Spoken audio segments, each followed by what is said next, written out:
ruling ng Supreme Court na posibleng makaapekto kay Congressman Benny Abante dahil nakaupo lang siya dyan dahil sa second placer siya. So mga kaibigan, meron po tayong breaking news guys, no? Kapapasok lang po na balita. Ito po, nakarma guys. Meron po isang congressman, ha? Meron po isang congressman na ang pangalan niya ay Boy Dila. Nakarma mga kaibigan. Ngayong araw po, may lumabas po na matinding balita guys. Talagang ito po yung sinasabi natin, nakakagulat talaga na balita. Dahil nagsalita na po ang Supreme Court mga kaibigan. Nako! Yari po dito guys, ha? Yari po dito si Boy Dila. Anong nangyari kay Boy Dila? Ha? Delikado guys, delikado siyang matatanggal sa pwesto. Dahil nagsalita na po ang Supreme Court patungkol po sa mga second placer. Nako, panahon na. Kasi di ba naalala nyo, si Boy Dila po mga kaibigan, na-proclaim po yan ng Supreme Court. Kahit natalo siya, na-proclaim pa rin po. Ha? Hindi pinuklaim pa rin ng COMELEC. Hindi pinakinggan ng COMELEC ang sinabi ng Supreme Court. Ano yung sinabi ng Supreme Court? Bawal i-proclaim ang second placer.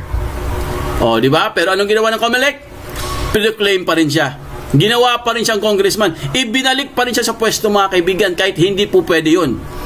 So marami nagalit. Di ba? Ngayon, eto na.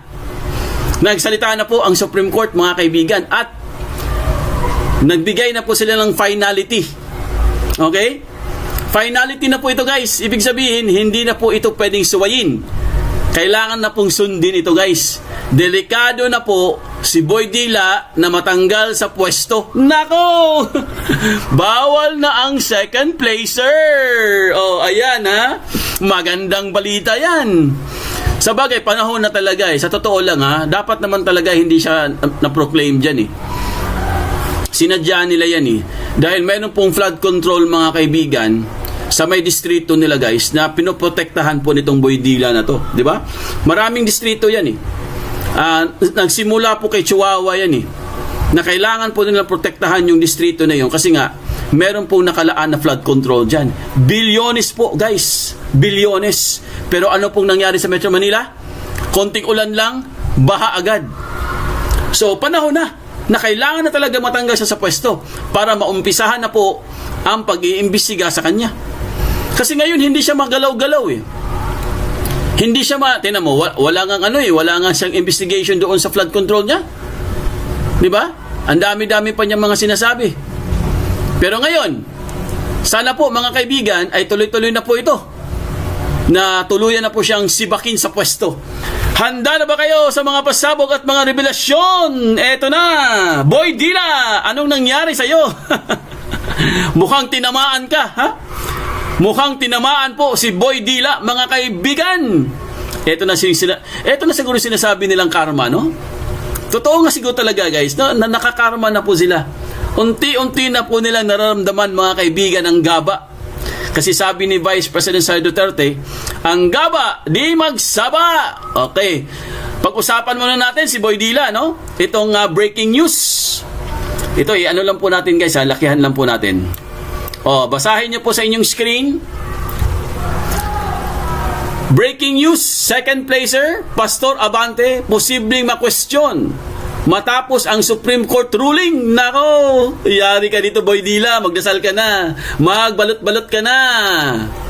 Ang nakalagay po dito mga kaibigan, kung babasahin po natin, posibleng muling maungkat ang usapin sa pagkakadeklara kay Manila 6th District Representative Bienvenido Benny Abante Jr. bilang nanalo kahit pangalawa lamang siya sa botohan. Kasunod ng pinal na desisyon ng Supreme Court na ibasura ang tinatawag na second placer rule. Nako! Wala ba kayong mga kamay? Palakpakan naman natin ang Supreme Court. Palakpakan nyo naman guys ang Supreme Court mga kaibigan. Panahon na po ito. Ha? Ito na po yung sinasabi natin mga kaibigan na kailangan na po makinig dito ni Chairman George ng COMELEC. Oy, Chairman George, mayayari ka dito. Dahil galing na po ito sa Supreme Court. At ibinasura na po nila ha. Ulitin ko ha, babasahin ko ulit ha. Supreme Court, na ibasura na ang tinatawag na second placer rule. Ayan! Nako! Tanggal na sa pwesto, mga kaibigan! Goodbye! Boy Dila, goodbye! Oh, yan ha, hindi po nila pwedeng ano yun to, no? Dededmahin nila to, guys. Hindi pwede kasi Supreme Court na po ito. At nagbigay na po sila ng final. Ha? Final na po ito, guys. Hindi po ito yung parang pag-iisipan pa nila. May finality na po ito, mga kaibigan. Ibig sabihin, guys, hindi mo na pwedeng baliin ito. Kailangan pong sundin po ito, guys. Kung hindi, magkakaroon talaga ng problema. Kasi po, ruling na po ito, guys. Ha? Ruling ng Supreme Court. Korte Suprema na po mismo ang nagbigay ng final confirmation, final decision na ang mga second placer hindi na pwede. Yes! Oh, tapos na ang mga maliligayang araw mo, ha? Tapos na, guys. Ito na po yung katapusan niya. Kasi po, mga kaibigan, takot na takot yan eh. Sa totoo lang ha, takot na takot siyang mawala sa pwesto. Bakit po? Pwede na siyang kasuhan dyan eh. Pag nawala sa pwesto yan, pag talagang nag-ano na po itong Supreme Court, nagbigay na po ng final nagbigay na po sila ng signal na umalis ka na sa pwesto. Delikado to, guys, maniwala kayo sa akin. Delikado po itong si Boy Dila. Malamang sa malamang po, ito po yung unang makukulong. Sa tingin ko lang po, siya po ang unang makukulong, mga kaibigan, at malamang sa malamang din po, mga kaibigan, pati po itong si Chairman George, ha? Itong si Chairman George, malamang sa malamang tanggal din siya sa pwesto. Bakit? Siya po ang nag-proclaim kay Boy Dila, hindi niya sinunod ang sinabi ng Supreme Court. Dinedma niya, guys. Dinedma niya ang Supreme Court, mga kaibigan, itong si Chairman George. Ang kapal, di ba? Dinedma niya Supreme Court. Sino ka ba, ha? Oh, pero ngayon, hindi na po nila pwedeng deadmahin to. Pudinet, ano po mangyayari? Ito, basahin natin. Okay? Ito po ang nakalagay sa balita, mga kaibigan. Breaking news. Second placer, Pastor Abante, posibleng makwestiyon matapos ang Supreme Court ruling. Posible muling maungkat ang usapin sa pagkakadeklara ng kay Maynila 6th District Representative Bienvenido Benny Abante Jr. bilang nanalo kahit pumapangalawa lamang siya sa botohan. Di ba? Pumapangalawa lamang siya, mga kaibigan, sa botohan, guys. Pero na-proclaim pa rin siya ng hinayupak na COMELEC na yan. Ha? Buang talaga to. Amaw na COMELEC na yan. Second placer, na-proclaim. Saan ka nakakita ng second placer, mga kaibigan? Pwedeng i-proclaim. Kaya po, nagsalita na po ang Supreme Court. Ang sabi nila, guys, ibasura ang tinatawag na second placer rule. Noong August of 2026, denied with finality ang Supreme Court en banc ang motion for reconsideration ni Dato Pax Ali Maganda Dato. Oh, galing po ito, may president na kasi, no, itong si Dato Pax Ali Maganda Dato. Kaya pinagtibay, makinig kayo mabuti. Pinagtibay ang naunang ruling na walang batas na magbibigay ng second placer ng otomatikong karapatang idekralang panalo kapag na-disqualify o napatunayang ineligible ang kandidatong makakuha ng pinakamaraming boto. So, mga kaibigan, pinagpatibay na po ng Supreme Court, guys, na hindi na po talaga pwedeng ideklara ang second placer. Kahit anong mangyari, mga kaibigan, tanggal talaga siya, guys. Hindi pwedeng sabihin ng COMELEC na ipoproclaim nila kahit second placer porket COMELEC sila. Hindi pwede. Kasi ito, basahin natin sa 2025 Manila Congressional Race, nakakuha si Luis Joey Chua Uy, no, si Chua Uy, yung kalaban ni Abante, ng 64,746 votes laban sa 63. Okay? Tingnan nyo 63 lang po nakuha, guys. 60,000 na po ang nakuha ni Abante. 63 lang, di talong-talo talaga siya. Gayunman, kinansila ng COMELEC ang COC ni Uy dahil sa citizenship issue at kalaunan ay idiniklara si Abante bilang duly elected representative.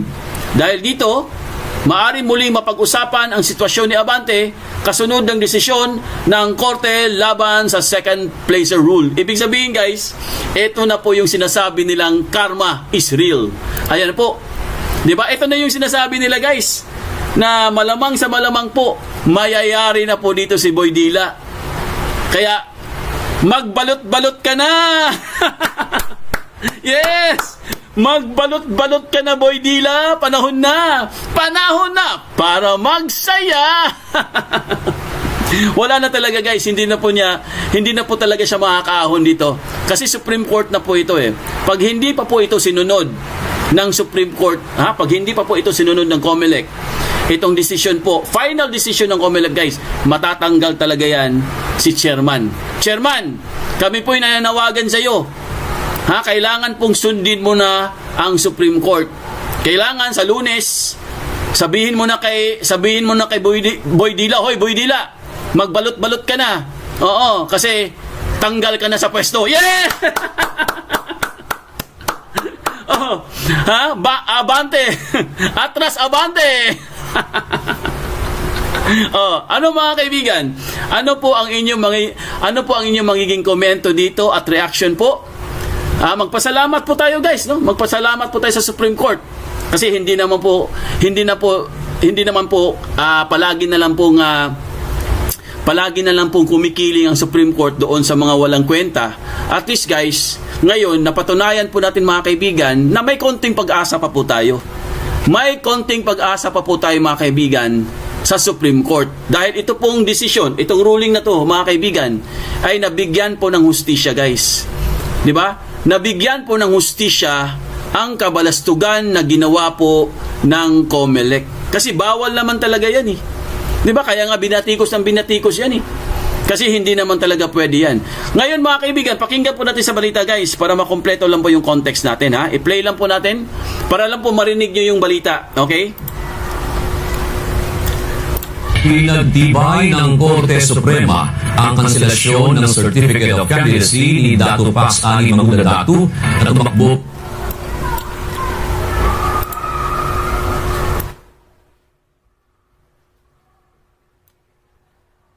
Pinagtibay ng Korte Suprema ang kanselasyon ng Certificate of Candidacy ni Dato Pax Ali Magunda Datu na tumakbo bilang gobernador ng Sultan Kudarat. Sa inilabas na desisyon ng kataas-taasang hukuman, hindi anila automatic na nagiging panalo ang isang kandidato na second placer sa botohan kapag na-disqualify ang naunang nanalo sa halalan.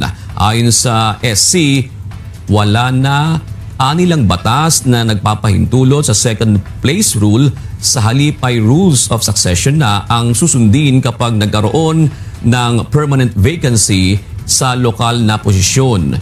Kung kaya ang nanalong vice governor na ang uupo bilang gobernador alinsunod sa Local Government Code. Kaugnay nito, nilinaw ng Korte Suprema na ang kanilang ruling ay para lamang sa mga local elective officials at hindi saklaw ng succession sa national positions tulad ng presidente at vice-presidente. Ayan po mga kaibigan, mayayari na po talaga sila dito guys ha. Napakagandang balita po ito mga kaibigan. Talagang sapul na sapul. Dito po si Boy Dila. Ito po, basahin lang po natin dito ha para makumpleto lang po yung context natin. No? Pwede nyo po puntahan guys ang Philstar Global. Okay, ayan August 27. Ayan ha, klarong-klaro yan ha. August 27 yan ha. 2026. Breaking news talaga yan. So, basahin lang po natin para makompleto lang po yung context natin ha. Ito po ang nakalagay. The Supreme Court has made final its ruling abandoning the long-standing second placer rule in local elections under which a runner-up candidate could assume office when the winning local candidate was disqualified. The High Court affirmed that the ruling after denying with finality the motion of reconsideration filed by Dato Pax Ali Maganda Datu, whose certificate of candidacy for governor of Sultan Kudarat was cancelled. So the vacancy created by the disqualification of a winning local candidate must instead be filed through the succession rules under the local government code, the High Court said. Ibig sabihin guys, galing na po talaga ito sa Supreme Court at hindi na po pwedeng hindi po nila ito sundin. Kailangan po nila itong sundin mga kaibigan dahil po High Court na yan guys eh. High Court na yan, di ba? Kaya tayo po nananawagan mga kaibigan, no? Nananawagan po tayo sa Supreme Court at nananawagan din po tayo sa COMELEC, ha? Hoy COMELEC, magising na kayo. Panahon na. Di ba? So mga kaibigan, masayang-masaya po tayo guys dahil at least nabigyan po ng hustisya, no? Dahil nilapastangan binaboy nila mga kaibigan ang election. 'Di ba? Binaboy po nila guys. Bakit po natin sinabing binaboy? Kasi hindi nila sinunod ang Supreme Court eh. 'Di ba? Talagang na-proclaim pa rin po siya guys kahit talo na. Biruin nyo ito talagang nangyayari po ito guys. Naalala nyo ang Duterte Youth Party List mga kaibigan? Naalala nyo guys kung anong ginawa nila sa Duterte Youth Party List? 'Di ba? Galit na galit po tayo diyan eh. Dahil ang Duterte Youth Party List po mga kaibigan, nakakuha po sila ng almost 3 million votes. Nakakuha po sila ng 3 seats sa Congress. Pero anong ginawa? Anong ginawa ni Chairman George ng Comelec? Anong ginawa? Dinisqualify po sila mga kaibigan. Napakataas po ng boto nila guys. Pangalawa sila. Pangalawa po ang Duterte Youth Party List sa boto. Pero anong ginawa ni Chairman George? Tinanggal sila mga kaibigan. Hindi po sila na-proclaim. Sayang. 3 seats sana tayo dun. At napakataas po ng boto. Pero bakit tinanggal pa rin po ng COMELEC ang Duterte Youth Party List? Pero anong pinalit nila mga kaibigan? Anong pinalit? Mga makaliwa. Makaliwa po. May narinig pa tayo sa source na ibinenta daw guys. Ibinenta daw yung 3 seats ng Duterte Youth Party List. Kasi syempre wala na sila eh. DQ na sila eh. So ang ginawa, dahil may 3 seats, binigay or binenta. Sinong pinaupo? Ang latest na galing po sa source, Gabriela mga kaibigan, kahit hindi naman nanalo guys. Ewan ko lang kung totoo yung narinig natin ha. Pero ang sabi po sa source, Gabriela daw ang pinalit mga kaibigan. Kahit wala namang, hindi naman nanalo. So binaboy talaga nila. Ganon din yung nangyari kay Boy Dila po. Kahit hindi naman siya nanalo, talo siya, second placer lang siya. Anong ginawa ng COMELEC? Dineclare pa rin po siya na bilang isang winner. Kaya po ngayon, sabi po ni Miss Malutikia, panahon na para po talagang pigilan na po ito guys. Di ba? Kailangan pong pigilan na po ito mga kaibigan dahil sobra na po ito, no? Sobra na po yung ginagawa nila mga kaibigan. Hindi na po ito makatarungan guys. So anyway, yan po ang ating update po dito. Ayan binigyan ko kayo magandang balita ha. Grabe, lakas ng ulan.